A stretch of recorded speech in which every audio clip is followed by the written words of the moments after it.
Sa maraming Pilipino, ang ideya ng budgeting ay parang komplikado at nakakapagod simulan.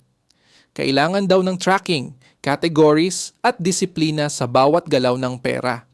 Kaya sa huli, mas pinipili na lang na hindi mag-budget at umaasa na lang na may matitira sa dulo ng sweldo. Pero kadalasan, wala talagang natitira. Hindi dahil kulang ang effort kundi dahil wala talagang sistema na gumagabay sa galaw ng pera. Dito pumapasok ang behavior-based approach. Sa halip na kontrolin ang bawat piso, ang focus ay baguhin ang environment at habits na nagdidictate ng spending. Sa behavioral economics, mas malakas ang epekto ng default behavior kaysa sa conscious decisions. Ibig sabihin, kung ano ang pinakamadaling gawin, iyon ang madalas mong ginagawa kahit hindi mo iniisip. Halimbawa, kung ang pera mo ay nasa isang account na madaling galawin, natural na mas madali mo itong magastos. Pero kung maglalagay ka ng simpleng friction, tulad ng paghiwalay ng savings sa ibang account o pag-set ng automatic transfer tuwing sweldo, nagbabago ang default flow ng pera. Hindi mo na kailangang pilitin ang sarili mo dahil ang sistema mismo ang gumagawa ng desisyon para sa'yo.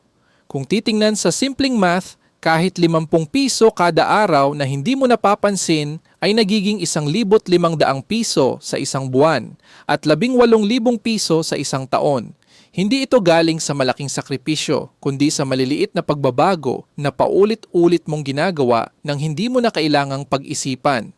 Sa mas malawak na perspektibo, ang modernong sistema ng paggastos mula sa one-click checkout hanggang sa cashless payments ay dinisenyo para bawasan ang friction sa paggastos. Kaya kung wala kang sariling sistema, madadala ka talaga sa default ng environment mo. Ang pag-iipon sa ganitong context ay hindi lang tungkol sa willpower, kundi sa pagdisenyo ng personal na sistema na pabor sa'yo. Sa huli, ang tunay na pagbabago ay nagsisimula sa identity. Hindi mo kailangang maging magaling mag-budget para makapag-ipon. Kailangan mo lang maging isang tao na may sistemang gumagana kahit sa araw-araw na pagod at distractions. At kapag ang sistema ang gumagawa ng trabaho, ang pagtabi ng pera ay nagiging natural na bahagi ng buhay, hindi isang bagay na pilit mong ginagawa.